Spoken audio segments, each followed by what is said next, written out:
मंत्री जी ने जो उत्तर दिया है, जो 58 कार्य अधूरे हैं, एक काम जो चालू नहीं हुआ, जिसकी एएस और एफएस वर्ष 2022 में जारी हो चुकी है, ये काम निर्धारित समय सीमा में अब तक नहीं हो पाए। मैं आपके माध्यम से मंत्री महोदय से, सरकार से जानना चाहता हूँ, उन लापरवाह अधिकारियों के खिलाफ, कर्मचारियों के खिलाफ जिन्होंने निर्धारित समय में काम नहीं किया, उन पे सरकार कोई कार्रवाई करने की मंशा रखती है? माननीय मंत्री। माननीय अध्यक्ष महोदय, जिस तरह से मैंने बताया कि करणपुर विधानसभा क्षेत्र में 2019-20 से वर्ष 2023-24 तक 347 कार्य में से 288 कार्य पूर्ण हो गए, 58 कार्य अभी अपूर्ण है और एक कार्य आरंभ होना है। वो आचार संहिता के कारण विलंब हुआ, उसके लिए माननीय अध्यक्ष महोदय, एएसएफएस एक बार उत्तर आने दो, पूरा उत्तर आए, फिर आप और पूछना। और एक कार्य जल्दी आरंभ करके उसका संभव कर देंगे। दूसरा निवेदन था कि जिस कार्य को पूर्ण कराने जाने की अवधि निर्धारित है, उसके अंदर 2 लाख से उसके 4 माह है और 2 लाख से 5 लाख। जवाब आ गया मंत्री जी। हाँ, ये तो इसमें आ गया है, आप तो जो पूछ रहे हैं वो तो। Thank you. इनके सप्लीमेंट्री जिस तरह से इन्होंने जो बताया है, मैं समझता हूं कि 58 जो कार्य है, ये मेरा काम है, उस कार्य को जल्दी हम पूर्ण करेंगे और एक कार्य जो आरंभ हुआ है उसका भी जल्दी समाधान करेंगे। माननीय मंत्री जी, जो काम माननीय मंत्री जी 2022 से पेंडिंग है, दूसरा पूरा प्रश्न है। माननीय मंत्री बैठे जी। अध्यक्ष जी, जिसका जवाब ही नहीं आया जी, आप दूसरा पूछो। तो क्या लापरवाह अधिकारी कर्मचारियों पे कोई कार्रवाई करेगी सरकार? मैं ये कह रहा हूं कि जो कार्य आपने मेरे पास जो कागज काम आए हैं, उसमें 347 काम थे, वो पढ़ लिया मंत्री जी। ये 200 काम अधूरे हैं, लापरवाह अधिकारी कर्मचारियों की वजह से नहीं हो पाए निर्धारित समय सीमा में। एक कार्य मतलब एक नहीं है साहब, आपने जवाब दिया आप इन कामों की समीक्षा करके इनके काम सहयोग करवा देना। जी, थैंक यू सर। दूसरा मेरा प्रश्न है अध्यक्ष जी, मेरा पूरक प्रश्न है अध्यक्ष जी, मेरा दूसरा पूरक प्रश्न है। इसमें इतना सिंपल उन्हीं के क्षेत्र का है। 14वीं और 15वीं विधानसभा में मैंने अगला पुकार लिया।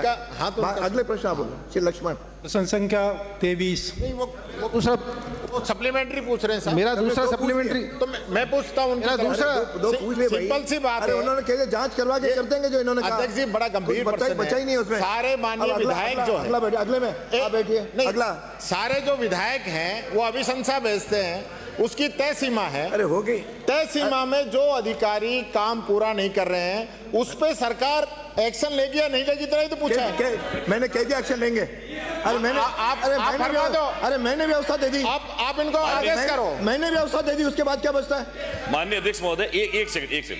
ये जो माननीय सदस्य ने सवाल पूछा था, ये वर्ष 2022-23 का है। उस समय कांग्रेस की अगला सरकार प्रश्न पूछ लिया। उस समय कांग्रेस माननीय की मंत्री सरकार महोदय, किया, इनके अधिकारियों ने काम नहीं किया। माननीय मंत्री महोदय बैठिए। You are not supposed to disturb. आप तो समझदार हैं। श्री लक्ष्मण, प्रश्न संख्या 23। बैठिए। बीच में बोलोगे, मैं अगला प्रश्न नहीं आपका आएगा तो नहीं बुलाऊंगा। हाँ, मैंने उनको बैठा दिया, ये मेरा काम मेरा है। हाँ अध्यक्ष महोदय। अध्यक्ष जी, जवाब आ गया, मैं सप्लीमेंट्री पूछ लूं एक। पूछिए। माननीय अध्यक्ष महोदय, ये बड़वा सीएससी की बिल्डिंग बनने का मामला था, जिसमें 6 अक्टूबर 2023 को कार्यादेश दिया और 9 महीने गुजरने के बाद आज तक वहाँ है ना कार्य प्रारंभ नहीं हुआ। मंत्री जी ने जवाब दिया कि साहब इसको अंतिम नोटिस दिया गया है। तो मैं आपके माध्यम से पूछना चाहता हूं मंत्री जी से कि 9 महीने में तो बिल्डिंग बन जानी चाहिए थी, लेकिन 9 महीने तक क्या काम हुआ, क्यों नहीं हुआ, कौन सी एजेंसी कार्य एग्जीक्यूट कर रही थी, उनके खिलाफ क्या कार्रवाई हुई और संवेदक के खिलाफ क्या कार्रवाई, इसका जवाब दे। माननीय मंत्री जी। माननीय अध्यक्ष महोदय, विधानसभा बस्सी सीएचसी बड़वा, इसका सैंक्शन 5 करोड़ 36 लाख का वित्तीय वर्ष 2023-24 में किया गया था। स्टेट हेड से ये फंड दिए गए। इसका जो अभी वर्क ऑर्डर था वो 6/10/23 को जारी हो गया था और काम शुरू नहीं हुआ। 4/7/24 को फाइनल नोटिस एक कंपनी है शर्मा कंस्ट्रक्शन, इसको अब हमने 7वें महीने 4/7/24 को फाइनल नोटिस दे चुके हैं। अब हमें रिएक्शन टाइम तो चाहिए पड़ेगा, उसको आगे क्या कार्रवाई करें। जब लास्ट फाइनल नोटिस दे दिया है तो अब उसके बाद हम कार्रवाई करेंगे। माननीय अध्यक्ष जी, मैं ये पूछना चाहता हूँ मंत्री जी से, क्या 9 महीने लगते हैं क्या उसको संवेदक को फाइनल नोटिस देने में? कितनी बार नोटिस दिए जाते हैं, कितने कितने अंतराल से नोटिस दिए जाते हैं, ये बताए। अब ये तो दोनों समय, चलिए जो बताना बताइए। अध्यक्ष महोदय, 9 महीने पहले तो हमारी सरकार ही नहीं थी। चलिए, श्रीचंद कृपलानी, श्रीचंद कृपलानी अगला है। अरे तो अभी 7 महीने हैं, 2 महीने आचार संहिता भी थी, आपके भी पहले है। चलिए, 6 महीने से तो आपकी सरकार थी। श्री प्रताप लाल भील बैठिए। अरे क्वेश्चन नंबर है। अरे ये क्या है? I will name you. क्या बैठो, हर प्रश्न में खड़े हो जाते हो। विपक्षी नेता को केवल अधिकार है, किसी और को नहीं है। Mind it. माननीय अध्यक्ष जी, 6 महीने से तो आपकी सरकार है। आपके 2 6 महीने से। श्री प्रताप लाल भील, प्रश्न संख्या 25। मुझे पता है। माननीय मंत्री जी, श्री जोराराम कमावत। माननीय अध्यक्ष महोदय जी, नहीं, पशुपालकों को उनके पशुओं की जहरीली घास अथवा पदार्थ खाने से आकस्मिक मृत्यु होने पर आर्थिक सहायता नहीं दी जाती। अध्यक्ष महोदय, पूरे प्रश्न मैं आपके माध्यम से मंत्री महोदय जी से पूछना चाहता हूं कि सरकार पशुपालकों को जहरीली घास एवं अन्य पदार्थ खा जाने के से बीमा सहायता देने का विचार रखते हैं क्या? माननीय अध्यक्ष महोदय, मैं माननीय सदस्य को बताना चाहूँगा कि हमारी माननीय उप मुख्यमंत्री महोदय जी ने पशु बीमा करवाए जाने की कल बजट घोषणा की है, जिसमें प्रथमतः दुधारू पशुओं जैसे 5-5 लाख गाय भैंस के अतिरिक्त 5-5 लाख भेड़ बकरी एवं 1 लाख ऊँटों सहित कुल 21 लाख पशुओं का बीमा किए जाने का प्रावधान किया गया है, जिसके लिए 400 करोड़ रुपए व्यय किए जाएंगे। इस योजना में बीमित पशुओं की मृत्यु होने पर क्लेम की राशि का भुगतान पशुपालकों को देय होगा। इससे प्रदेश में लंपी व अन्य समस्त संक्रामक रोग, प्रकोप और प्राकृतिक आपदा, सांप, अन्य जहरीले जीव जंतु के काटने, जहरीले घास पदार्थ खाने, सड़क दुर्घटना एवं तालाब में डूबने से पशु की मृत्यु पर पशुपालकों को बीमा क्लेम स्वरूप मुआवजा दिया जा सकेगा। माननीय सदस्य, धन्यवाद। हो गया? धन्यवाद। आप सो जाओ, बैठिए। इसमें आपको कोई नहीं। नो। नेक्स्ट प्रश्न है श्रीमती इंदिरा, बैठिए।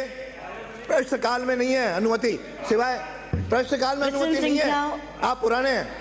हम प्रश्न संख्या 1425। माननीय मंत्री जी। अध्यक्ष महोदय, खंड 1, प्रदेश में 1 जनवरी 2024 से 30 जून 2024 तक महिला उत्पीड़न के 20,776 प्रकरण दर्ज हुए। संख्यात्मक विवरण परिशिष्ट अ पर संलग्न है। खंड 2, सरकार द्वारा महिला अपराधों की रोकथाम हेतु विशेष महिला अपराध अनुसंधान इकाई का गठन समस्त जिलों में अतिरिक्त पुलिस अधीक्षक के नेतृत्व में वर्ष 2019 से किया गया है। महिला सुरक्षा हेतु एक टोल फ्री नंबर 1090 महिला गरिमा हेल्पलाइन के नाम से राज्य में समस्त जिलों में संचालित किया जा रहा है। निरंतर गश्त, निगरानी एवं जागरूकता अभियान चलाए जा रहे हैं। शहरों के मुख्य स्थानों पर सीसीटीवी कैमरों द्वारा निगरानी जारी है। महिलाओं एवं बच्चियों की सुरक्षा हेतु दिनांक 26/3/2021 से स्थानीय पुलिस के संवाद स्थापित करने के आशय से राजस्थान पुलिस द्वारा सुरक्षा सखी नाम से योजना का क्रियान्वयन किया जा रहा है, जो समस्त जिलों में संचालित है। राज्यों में 1024 पुलिस थानों में से 1020 पुलिस थानों में महिला हेल्पलाइन डेस्क संचालित है। महिला हेल्प डेस्क पर महिला अधिकारी की नियुक्ति कर महिला अपराध से संबंधित शिकायतों की संवेदनशीलता से सुनवाई कर प्रभावी कार्रवाई की जा रही है। इसके अतिरिक्त महिला सुरक्षा एवं महिलाओं से संबंधित अपराधों की रोकथाम हेतु पुलिस मुख्यालय स्तर पर समय समय पर परिपत्र दिशा निर्देश जारी किए जाते हैं, जिनकी प्रतियां परिशिष्ट ब पर संलग्न है। माननीय सदस्य। माननीय अध्यक्ष महोदय, जिस तरीके से माननीय मंत्री महोदय ने अपना जवाब पढ़ा और ये लिस्ट मेरे पास आई है, मैंने पूछा कि राजस्थान के अंदर जनवरी से अब तक कितने प्रकरण दर्ज हुए महिला अत्याचारों के, तो जिसमें सबसे टॉप आया है 881 जो कि अलवर में। सेकंड नंबर पर आया है भरतपुर, जहाँ से माननीय मुख्यमंत्री महोदय। और जितनी भी योजनाएं माननीय मंत्री महोदय ने बताई, सारी की सारी योजनाएं कांग्रेस की सरकार के द्वारा चलाई गई। ये सारे पिछली बार विरोध में आप सब ने, भाजपा के सारे लोगों ने इस टाइप से पेपर छपवाए और विरोध किया, जितना हो सकता है उतना विरोध किया, जबकि जितनी योजनाएं मंत्री महोदय ने बोली वो सारी की सारी योजनाएं कांग्रेस ने चला। प्रश्न पूछिए। मैं प्रश्न पे ही आ रही हूँ। ये इस तरह की पोस्टर आप सब ने प्रश्न पूछिए। माननीय सदस्य, प्रश्न पूछिए। इस तरीके का इसको रख दीजिए। राजस्थान के अंदर, सुन लीजिए आप, ये सदन की गरिमा नहीं है। अध्यक्ष जी प्रश्न पूछिए। जब भूमिका नहीं बनेगी तो सवाल क्या पूछूंगा? भूमिका नहीं होती प्रश्न में, भूमिका नहीं होती प्रश्न में, भूमिका नहीं होती। आज हमारी बालिकाएं भी, बच्चे भी आए हैं, सबको पता होना चाहिए कि जनवरी से, जब से सरकार बनी है, जब से कितने सारे प्रकरण, 20,000 से ऊपर प्रकरण महिला अत्याचारों के दर्ज हो गए। कई सारे प्रकरण। प्रश्न क्या है ये पूछ रहा हूँ। मेरा प्रश्न ये है कि जितने भी प्रकरण दर्ज हैं, इसमें आप लोगों ने, सबने, भाजपा के सभी लोगों ने ये कहा कि अब नहीं सहेगा राजस्थान। भाषण नहीं करिए, प्रश्न पूछिए, मैं बैठा दूंगा, अगला प्रश्न पुकारूंगा। अब क्या राजस्थान सहने के लिए मजबूर है? अब सहने के लिए मजबूर है? माननीय मंत्री महोदय बताएं कि क्या राजस्थान सहने के लिए मजबूर है? और मैं पूछना चाहती हूँ, डिम्पल मीणा का प्रकरण, जो कि 3 बार प्रेस नोट जारी कर चुकी है पुलिस, उसको तोड़ मरोड़ के किस लेवल पे उसको ले जाया जा चुका है। उसके परिजन और सामाजिक संगठन धरना दिए हुए बैठे हैं। माननीय मंत्री महोदय बताएं कि वो सिर्फ सीबीआई की जांच मांग रहे हैं। क्या आप उस प्रकरण की सीबीआई की जांच कराएंगे ताकि सच्चाई का पता लग पाए परिजनों को ने किया है या किसी और ने किया है? मैं प्रश्न पूछ लिया, बैठिए। माननीय मंत्री महोदय। अध्यक्ष महोदय, मैं सब बातों की जो है जवाब में एक ही चीज़ में मैं बोलूँगा। माननीय विधायक ने बोला कि एकदम इतना क्राइम, महिला उत्पीड़न का इतना बढ़ गया है। मैं आपके द्वारा इस सदन को मैं बताना चाहूँगा कि 2022 में 22,074 22,074 मामले रजिस्टर हुए थे। 2023 में वो 21,087। यही पूछा है और यही पूछा है। अरे उत्तर सुनो, मंत्री जी का उत्तर सुनना पड़ेगा। माननीय हरिमोहन जी, माननीय सदस्य, सुनिए जवाब। आपने कहा बीजेपी कांग्रेस, अब सुन लीजिए जवाब। आप अपना प्रश्न का उत्तर अध्यक्ष महोदय, उत्तर देने में नहीं कर सकते हो कि हम दोगे नहीं दोगे। आप बैठिए, प्रश्न सुनिए पहले। अध्यक्ष उत्तर सुनिए, उसके बाद। अध्यक्ष महोदय, जब तक फिगर्स नहीं देना, आपने पूछे, आपका प्रश्न जो है ना, यू हैव क्वेश्चन कि पिछले 6 महीने में, और मैं आपको जो 6 महीने है ना, मैं 2022 के मैं बता रहा हूं और 2023 के बताता हूं। हरिमोहन जी पता नहीं क्यों कूद रहे हैं बीच के अंदर। आप उत्तर पढ़िए। Let me answer. आप उत्तर दीजिए, मुझे जवाब देने दो। आप बीच में क्यों बोल रहे हो? क्या हुआ आपके राज्य में? माननीय अध्यक्ष महोदय, याद करो वो मध्य प्रदेश। माननीय मंत्री को बोलने दीजिए। संसार हुआ था राजस्थान यहाँ पर। माननीय अध्यक्ष महोदय। अरे आपके मंत्री सक्षम है। माननीय अध्यक्ष महोदय, बोलिए। माननीय अध्यक्ष महोदय, वो उत्तर दे दे। उधर भी आपके विराजो, हरिमोहन जी को भी बैठो। माननीय अध्यक्ष महोदय, नहीं, केवल इधर का नहीं, इधर भी बैठो तो मैं नहीं उठने दूंगा। माननीय अध्यक्ष महोदय, 2022 से 2023 जनसंख्या तो बढ़ी है और 2023 से 2024 जनसंख्या और बढ़ी है, लेकिन ये जो केसेस जो है 2022 से 24 तक 6% कम हुए हैं, 6% कम हुए हैं हमारे केसेस महिला उत्पीड़न के। और सरकार हमारे आते ही बैठे बैठे नहीं बोले, बैठे बैठे नहीं बोले। आओ श्रीमान जी, ये बैठे बैठे बोलोगे तो बैठे बैठे मत बोलिए, आपके विपक्ष नेता बैठे। माननीय अध्यक्ष महोदय, हमारी विधायिका जब पूछ रही थी हमारे से प्रश्न, तो बीच में से बोल रहे थे शेम, तो 6% कम हुआ है आपसे, शेम, आपके ऊपर शेम। अध्यक्ष महोदय, नो, इसे पॉइंट ऑर्डर नहीं होता। प्रश्नकाल में पॉइंट ऑर्डर नहीं होता।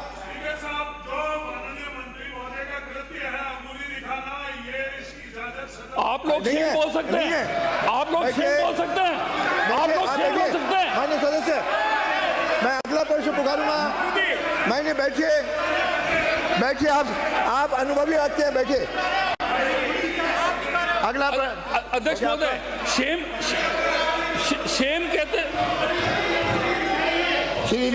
अध्यक्ष जी बात सुनिए। तो ये हल्ला मचाएंगे तो अगले प्रश्न में कोई हल्ला नहीं मचाएगा, कोई हल्ला नहीं मचाएगा। इनका हमारे संख्या खड़े रहोगे, मैं अगला प्रश्न पुकारूंगा। अध्यक्ष जी भाई रुको। संख्या 1416। सिंपल सी बात है, महिला अत्याचार का जो मामला है बहुत गंभीर है। आप तो चाहते हो कि अगला क्वेश्चन आ जाए, ये पीछा छूट जाए।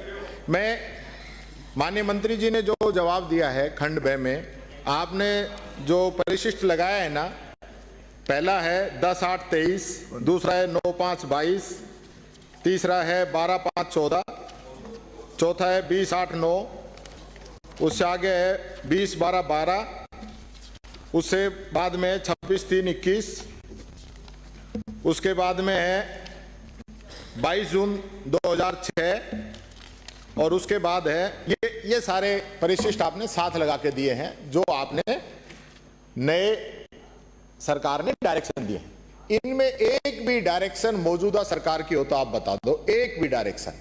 दूसरा मेरा सवाल है, आपने कहा, सुनो, दूसरा आपने कहा है कि 20,767 प्रकरण दर्ज हुए। इसमें दलित महिलाओं के कितने हैं, नाबालिग के कितने हैं, और कितने में चालान पेंडिंग है? एक।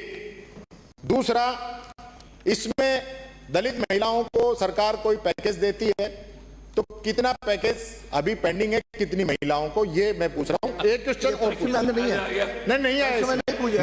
नहीं आया, नहीं आया सर। और आप जो आंकड़े दे रहे हैं ना माननीय अध्यक्ष जी, 1 मिनट, आपने अप्रैल 24 में जो बताया ना 2861 मामले दर्ज हुए और मई के अंदर 4088 दर्ज हुए, जो कि एक महीने में ही 43% के आसपास वृद्धि हुई। आप 6% कम बता रहे हो, कहां से बता रहे हो?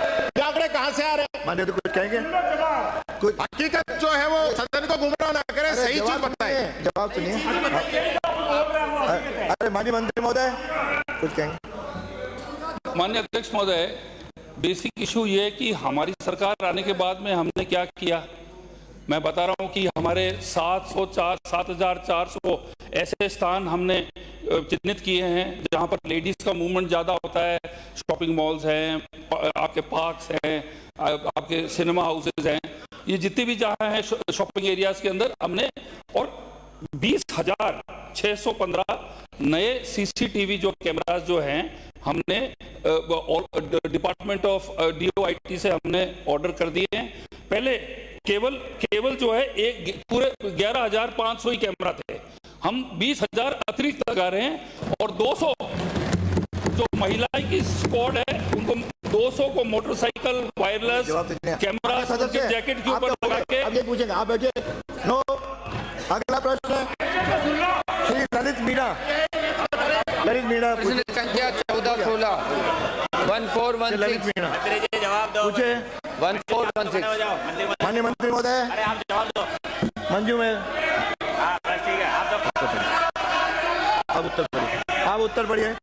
माननीय अध्यक्ष महोदय, हो गया। पर्यटन विभाग के आप भाषण करती हैं, प्रश्न नहीं पूछती हैं। आप तो माननीय मंत्री महोदय बोलिए। पर्यटक विभाग के वार्षिक मेले उत्सव कैलेंडर में बूंदी की मंझली तीज व कोटा का दशहरा मेला सम्मिलित है। अगला प्रश्न हो गया। बारा जिले के किशनगंज कस्बे में आयोजित होने वाले फूड डो लोकोत्सव को पर्यटक से जोड़ने संबंधी कोई प्रस्ताव वर्तमान में विभाग में विचाराधीन नहीं है। विभाग में मेलों को पर्यटक से जोड़ने संबंधित प्राप्त प्रस्तावों पर स्थानीय जिला प्रशासन की रिपोर्ट तथा श्रद्धालुओं, मेलार्थियों, पर्यटकों की संख्या इत्यादि के आधार पर निर्णय लिया जाता है। खंड 2, उक्त लोकोत्सव को और अधिक भव्य बनाने के लिए आर्थिक सहयोग दिए जाने संबंधी कोई प्रस्ताव वर्तमान में विभाग में विचाराधीन नहीं है। विभाग में प्राप्त प्रस्तावों को गुणानुगुण के आधार पर निर्णित किया जाता है। खंड 3, बारा जिले में स्थित सीताबाड़ी में आयोजित होने वाले सहरिया लघु कुंभ मेले को पर्यटक विभाग के वार्षिक कैलेंडर में सम्मिलित करने तथा बजट आवंटन संबंधी कोई प्रस्ताव वर्तमान में विभाग में विचाराधीन नहीं है। विभाग में मेलों को पर्यटक कैलेंडर में सम्मिलित करने में इनके लिए बजट आवंटन से संबंधित प्राप्त प्रस्तावों पर स्थानीय जिला प्रशासन की रिपोर्ट, श्रद्धालुओं, मेलार्थियों और पर्यटकों की संख्या व उनके लिए उपलब्ध सुविधाओं, मेलों के आयोजन स्थल की लोकप्रियता, सांस्कृतिक महत्व, पर्यटकों की आवाजाही, पर्यटक विकास की संभावनाओं इत्यादि के आधार पर निर्णय लिया जाता है। माननीय अध्यक्ष महोदय, आपके माध्यम से मैं मंत्री जी से पूछना चाहूंगा, किशनगंज का जो फूल डोल लोक उत्सव है, ये पिछले 126 वर्षों से मनाया जा रहा है। मैं केवल मंत्री जी से पूछना चाहूंगा, इसको पर्यटन में शामिल करने का विचार रखते हैं और शामिल नहीं कर रहे हैं या विचार नहीं है तो कहीं ना कहीं बजट, इसको हर साल ये भरा जाता है किशनगंज में फूल डोल, तो इसको बजट देने का आप कहीं ना कहीं सरकार से प्रावधान कराएं, क्योंकि ये 126 साल पुरानी परंपरा फूल डोल की किशनगंज में वर्तमान में है, तो इसको कहीं ना कहीं बूंदी की जो तीज है और दशहरे का मेला है उसके आधार पे कहीं बजट देने का प्रावधान करने का विचार करके आश्वस्त करें मंत्री। माननीय अध्यक्ष महोदय, वर्तमान में इस पर कोई प्रस्ताव प्राप्त नहीं है, फिर भी जिला पर्यटक विकास समिति के माध्यम से प्रस्ताव मंगवाकर पर्यटक की दृष्टि से परीक्षण करवाकर उसमें युक्त निर्णय लिया जाएगा और फिर उसके ऊपर जो है निर्णय लेकर उस पर कार्रवाई की जाएगी। मंत्री महोदय, ये सीताबाड़ी जो मेरा जहाँ आदिवासी कुंभ भरता है, सीताबाड़ी आदिवासी जो कुंभ भरता है केलवाड़ा में, वहाँ पर भी ये हमारा मेला भरता है। इस फूल डोल को और हमारे सीताबाड़ी जो धार्मिक स्थल है, इन दोनों का आप बजट दिलवाने का श्रम करें ताकि मेले का आयोजन किया जा सके और विभाग से इसके प्रस्ताव मंगाकर इसको बजट अलॉट करने का आप आश्वासन सम्मिलित करें माननीय मंत्री महोदय। पर्यटक विभाग द्वारा वर्ष पर्यंत राज्य की संस्कृति व कला के प्रोत्साहन हेतु मेले और उत्सवों का आयोजन किया जाता है। इसके लिए और हमारी सरकार भी इसके लिए प्रतिबद्ध है। विभाग द्वारा पर्यटक से प्रस्ताव मंगवाकर इस पे जो है युक्त निर्णय लिया जाएगा। श्री शंकर सिंह रावत, माननीय अध्यक्ष महोदय, ये लक्ष्मण श्री शंकर सिंह रावत। अध्यक्ष महोदय, प्रश्न संख्या 484। माननीय मंत्री महोदय।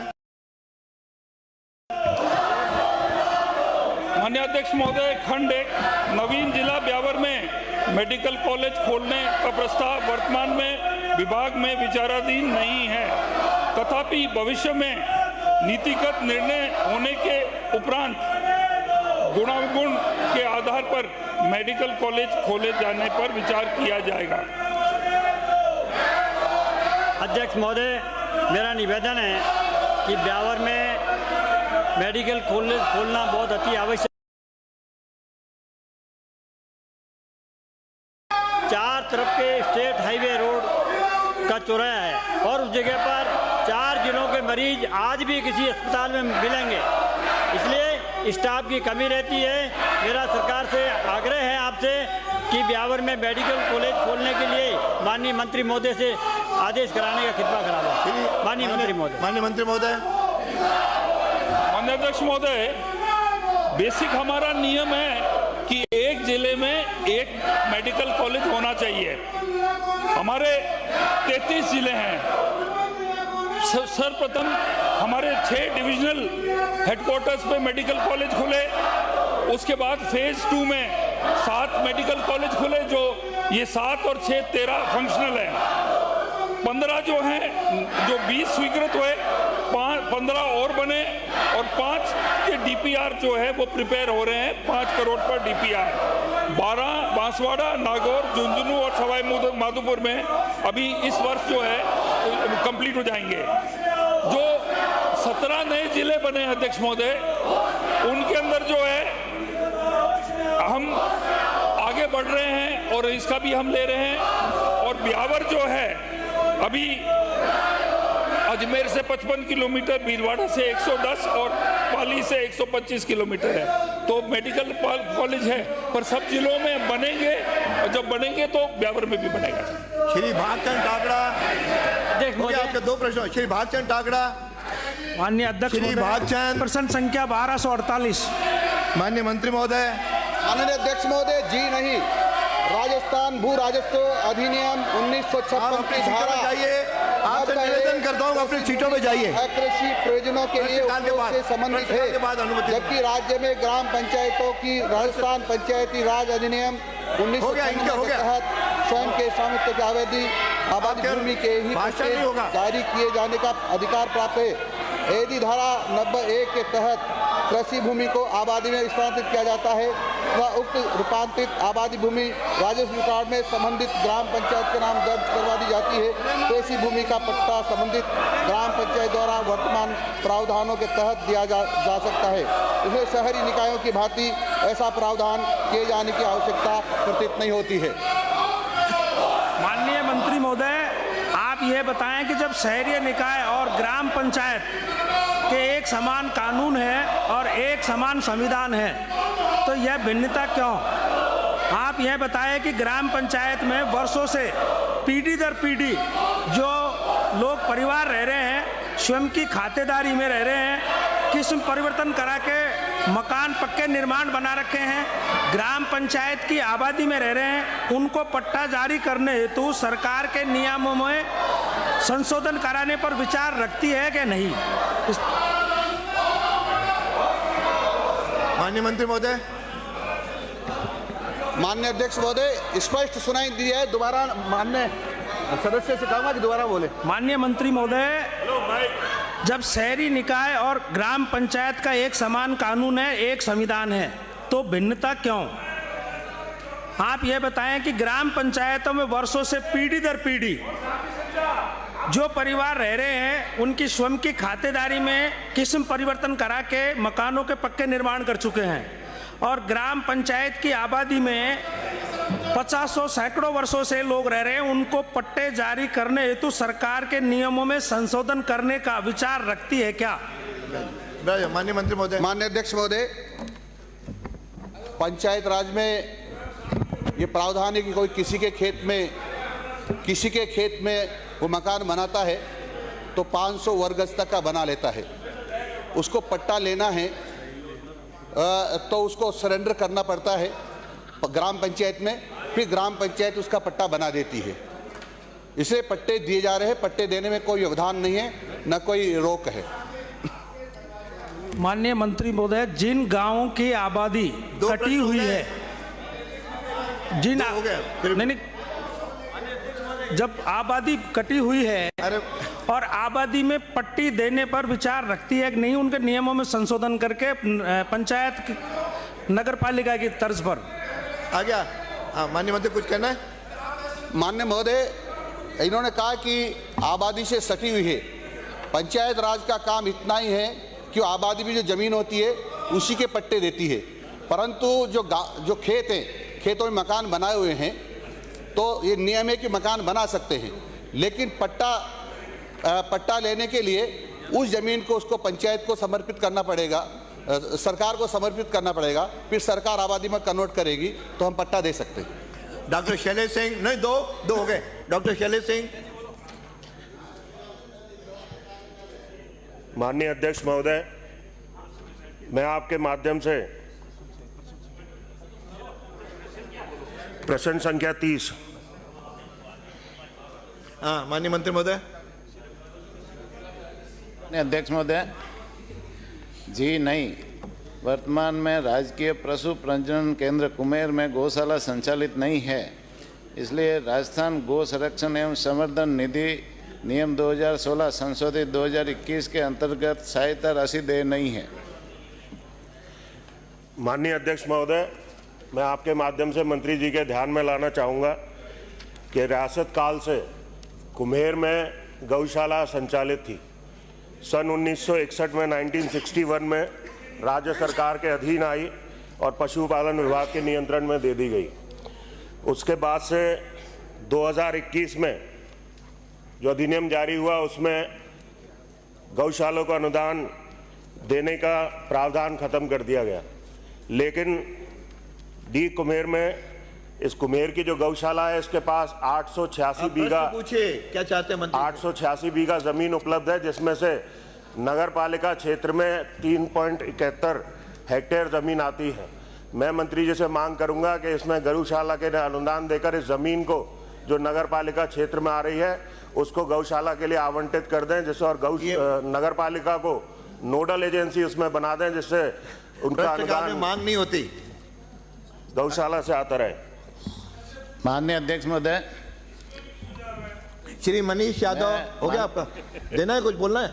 मैं माननीय सदस्य को आश्वस्त करना चाहूँगा कि अभी जो वर्तमान में जो गौशाला वहाँ संचालित नहीं है, पशुपालन विभाग के अधीन है ये जमीन। और यदि वहाँ गौशाला खोलना चाहते हैं माननीय सदस्य तो वहाँ पर एक संस्था बना करके नियमानुसार आवेदन करें तो हम उसमें मदद करेंगे। श्री मनीष यादव।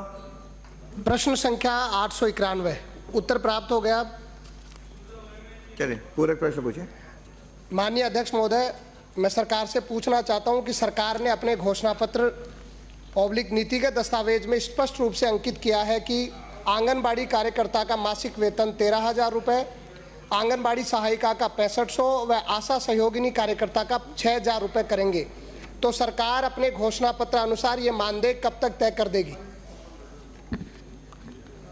माननीय अध्यक्ष महोदय, हमारी बीजेपी के हमारी घोषणा पत्र के अनुसार हमारी सरकार पूरी तरह से प्रतिबद्ध है और जो समय समय पर अभी भी हमने 1 अप्रैल 2024 को जो है 10% मानदेय बढ़ाया गया था और चरण रूप से क्रमिक रूप से चरणबद्ध तरीके से जो है इनका मानदेय बढ़ाया जाएगा। दूसरे डिपार्टमेंट को गया है, उत्तर आएगा। क्या ये माननीय अध्यक्ष महोदय, पूरक प्रश्न, क्या ये सही है कि वर्ष 2023 में आंगनबाड़ी कार्यकर्ता, आंगनबाड़ी सहायिका व आशा सहयोगिनी को मिलने वाले मानदेय के राज्यांश में 15% वृद्धि की गई थी? यदि हाँ तो आपकी सरकार द्वारा मानदेय की वार्षिक वृद्धि में 5% की कमी किस आधार पर की गई? रूटीन में आ जाएगा। माननीय अध्यक्ष महोदय, जैसा कि हमने घोषणा पत्र में बताया था कि हम आंगनबाड़ी कार्यकर्ता, सहयोगियों का और सहायिकाओं का वेतन वृद्धि की जाएगी, तो चरणबद्ध तरीके से जो है अभी 7 महीने हुए हैं और 1 अप्रैल 24 से हमने 10% इसको बढ़ा दिया है और आगे भी क्रमिक रूप से जो है प्रतिवर्ष इसको बढ़ाया जाएगा। मैंने पूछा 5% की कमी 2023 में 15% बढ़ाया था, कमी क्यों कर दी? मैं आश्वस्त कर दिया बढ़ाएंगे चरणबद्ध। श्री डॉक्टर जसवंत सिंह यादव। डॉक्टर जसवंत सिंह यादव बोल दिया, पूछे बोल दिया। माननीय मंत्री जी। माननीय अध्यक्ष जी, उक्त बीमा क्लेम नेफ्ट बाउंस व खाता सत्यापित न होने के कारण लंबित है, जिसके लिए भारत सरकार से प्राप्त निर्देशों के क्रम में वैकल्पिक खातों में बीमा क्लेम वितरित करने हेतु बीमा कंपनी एवं जिलों को निर्दिष्ट किया है। बकाया बीमा क्लेम शीघ्र ही बीमा कंपनियों के माध्यम से वितरित कराए जाएंगे। प्रधानमंत्री फसल बीमा योजना अंतर्गत रबी 2023-24 के लिए तथा पुनर्गठित मौसम आधारित फसल बीमा योजना अंतर्गत खरीफ 2023 और रबी 2024 के लिए बीमा क्लेम आकलन पोर्टल के माध्यम से ही गणनाधीन है। माननीय सदस्य। बीमा क्लेम नेफ्ट बाउंस और खाता सत्यापित न होने के कारण लंबित है, जिसके लिए भारत सरकार ने स्पष्ट निर्देश दे दिए कि वैकल्पिक खाता चुन लिया जाए, उसमें क्लेम दे दिया जाए। हो गया। फिर भी 2 साल से किसानों को अभी तक क्लेम मिला नहीं है। तो क्या इसमें किसान दोषी है या अधिकारी दोषी है? और इस शीघ्र का मतलब कोई टाइम बाउंड है कि जिनको अभी तक क्लेम नहीं मिला, एक क्षेत्र में ही 577 लोग दर दर भटक रहे हैं, तो कोई ऐसा टाइम बाउंड है कि इतने टाइम में दे दिया जाएगा? माननीय मंत्री महोदय। माननीय अध्यक्ष महोदय, आपके मार्फत बताना चाहूँगा, जो ये 577 की संख्या है, इसमें मात्र 1,71,067 रुपये का ही पिछले 3 वर्षों का ये क्लेम है, जो कि निर्देशित किया जा चुका है बीमा कंपनियों को। और ये पोर्टल के माध्यम से, जैसा कि बताया कि जिस हिसाब से क्लेम दिया जाता है और सरकार के द्वारा बीमा कंपनियों को निर्देशित कर दिया गया, क्योंकि ये जो खाते से जो जिनके खाते नहीं मिलते हैं या जिनके खातों से पैसा वापस आ जाता है, उन्हीं को वापस वहाँ पर कैंप लगा करके देने की प्रक्रिया, और ये प्रक्रियाधीन है। इतना सा सरकार कब तक दिला देगी? कोई टाइम? बहुत ही जल्द। चलिए श्री चंद कृपलानी। प्रश्न संख्या 306। माननीय मंत्री महोदय, माननीय मंत्री महोदय बैठे। अरे आपका प्रश्न में नहीं बोलते हैं, प्रश्नकाल में नहीं बोलते हैं, प्रश्नकाल में बैठिए, अन्य नियमों की तरह आइए, आपको अनुमति मिल जाएगी। अरे बैठिए, आपको नहीं पुकारा है, आपको अनुमति नहीं दी है, आपको भी अनुमति नहीं है। माननीय अध्यक्ष महोदय, खंड 1 जी नहीं, प्रदेश में प्रत्येक जिला चिकित्सालय। अनुमति नहीं है माननीय सदस्य, 6 बार के विधायक हो आप। अरे आप 6 बार के विधायक हो, आप नियमों को मेरे से ज्यादा जानते हो। बैठिए, आप बैठिए। अंकित नहीं हो रहा है, फालतू में बोल रहा है। माननीय अध्यक्ष महोदय, खंड 1 जी नहीं, प्रदेश में प्रत्येक जिला चिकित्सालय में मातृ एवं शिशु स्वास्थ्य केंद्र बनाए जाने का कोई प्रावधान नहीं है। वर्तमान में राज्य में कुल 42 मातृत्व एवं शिशु स्वास्थ्य केंद्र स्थित हैं, जिनमें से 24 जिला चिकित्सालय, 16 चिकित्सा महाविद्यालय एवं 2 उप जिला चिकित्सालय में ये सेंटर स्थित हैं। सूची परिशिष्ट अ पर संलग्न है। खंड 2, भारत सरकार द्वारा अधिक प्रसव भार वाली चिकित्सा संस्थानों पर जहां मैटरनिटी बेड ऑक्यूपेंसी रेट 70% से अधिक होने पर मातृ एवं शिशु स्वास्थ्य सेवाओं हेतु अतिरिक्त 50 से 100 बेड के MCH विंग निर्माण हेतु राशि की स्वीकृति पर विचार किया जाता है। वर्तमान में जिला चिकित्सालय निम्बाहेड़ा का प्रसव और अनुसार मैटरनिटी बेड ऑक्यूपेंसी रेट 48.44% है, जो कि मैटरनिटी बेड ऑक्यूपेंसी रेट 70% से कम होने के कारण जिला चिकित्सालय निम्बाहेड़ा में मातृ एवं शिशु स्वास्थ्य केंद्र स्वीकृत किया जाना विचाराधीन नहीं है। माननीय सदस्य। अध्यक्ष महोदय, मैं आपके माध्यम से मंत्री महोदय से जानना चाहता हूं कि जो लिस्ट आपने दी और उसके अलावा भी जो जिला चिकित्सालय में शिशु केंद्र जो खोल रखे हैं आपने, मातृ शिशु केंद्र, क्या उसमें ऑक्यूपेंसी उतनी है? कहीं में कम भी है, वहाँ भी खोले गए हैं? नंबर 1। साथ ही मैं जानना चाहता हूँ, एक तरफ तो सरकार जनसंख्या नियंत्रण की बात करती है,